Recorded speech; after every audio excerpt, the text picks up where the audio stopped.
ഭൂമിയുടെ ധ്രുവപ്രദേശങ്ങളായ Arctic Antarctic മേഖലകളിൽ കാണപ്പെടുന്ന ഗ്ലേസിയറുകൾ അതിവേഗം ഉരുകിക്കൊണ്ടിരിക്കുകയാണ്.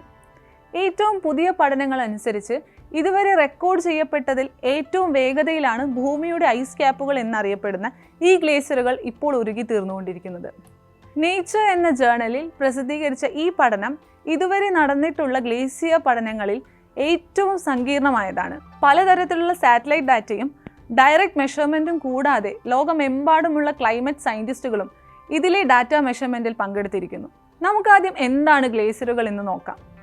ഗ്ലേസിയർ എന്നതിൻ്റെ ശരിയായ നിർവചനം കരയിൽ രൂപപ്പെടുന്ന കട്ടിയേറിയ മഞ്ഞുപാളി എന്നതാണ്.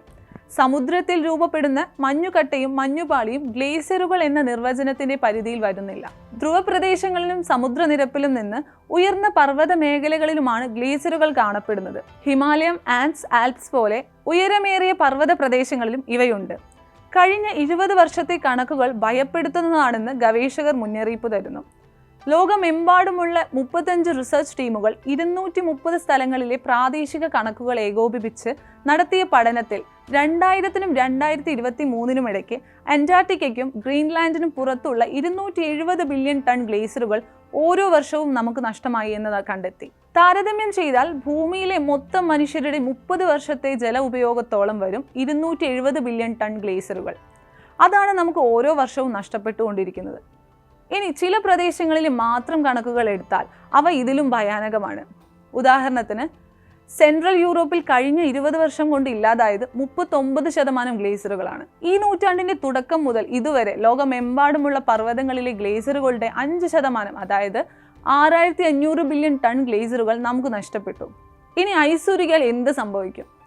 സ്വാഭാവികമായും സമുദ്രജലനിരപ്പ് ഉയരും. തീരദേശങ്ങൾ പ്രതിസന്ധിയിലാകും. സമുദ്രജലനിരപ്പ് 1 സെന്റിമീറ്റർ ഉയരുമ്പോൾ ലോകത്തിലെ പല ഭാഗങ്ങളിലായി 2 മില്യൺ ആളുകൾ പ്രളയഭീഷണി നേരിടേണ്ടി വരുന്നു. 1900 മുതൽ ഇന്ന് വരെ സമുദ്രനിരപ്പ് ഏതാണ്ട് 20 സെന്റിമീറ്റർ ഉയർന്നിട്ടുണ്ട്. ഇതിൽ 10 സെന്റിമീറ്ററോളം വ്യത്യാസം വന്നത് 1990 മുതൽ ഇങ്ങോട്ടുള്ള 35 വർഷങ്ങളിലാണ്.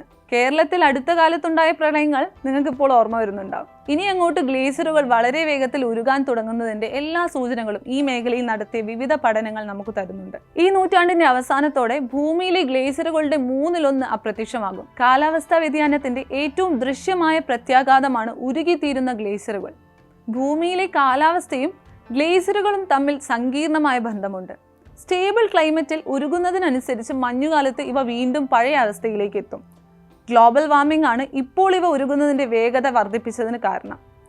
ആഗോളതാപനം നിയന്ത്രിക്കുക മാത്രമാണ് ഇത് തടയാനുള്ള ഒരേയൊരു വഴി.